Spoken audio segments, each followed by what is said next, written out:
On to the first of those stories now, and it was years in the making, but when civil servants finally drew up the details of a speed limit for Windermere, they made one crucial mistake. They decided it should be measured in miles per hour. Yeah, the Lakeland authorities presumed it was to be in knots or nautical miles per hour, which is slightly faster. One attempt to sort it out has already failed, and now they're trying again, as our chief reporter Dave Guest explains. The speed limit on Windermere was set following a long and controversial public inquiry. It means vessels can't travel above 10. But 10 what? The planning inquiry agreed that the speed limit on Windermere should be 10 miles per hour. That's 10 statute miles per hour. However, what they've been enforcing up here has been 10 nautical miles per hour.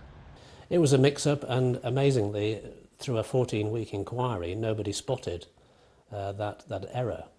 So, what's the difference? Well, 10 statute miles is how they'd measure the speed of a car on the road. 10 nautical miles, or knots, is how they'd measure the speed of a boat.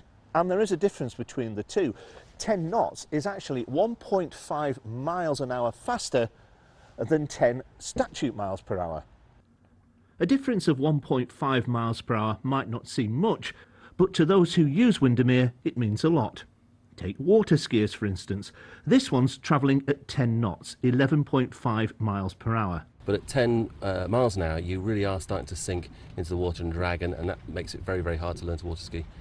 Welcome aboard Silverholm. She's travelling at 10 miles per hour. Her sister vessel, Miss Cumbria 2, is travelling at 10 knots, and that's enough to put her ahead. 10 miles an hour is 13% slower than 10 knots. If there were to be a change now to 10 miles per hour, we would have to adapt again. The Park Authority did attempt to clear things up by asking the Secretary of State to officially endorse the 10 knots speed limit, but he refused last year. The Friends of the Lake District had opposed it, saying it could have undermined the speed limit altogether. We were worried that those opposed to the principle of a speed limit might have grounds to challenge the basis of the new speed limit. But now the two sides have worked out the differences, and the authority is going to attempt again to persuade the Secretary of State, but it still has to go out to public consultation. So watch this space. Dave Guest, BBC North West Tonight, Windermere. I think if I was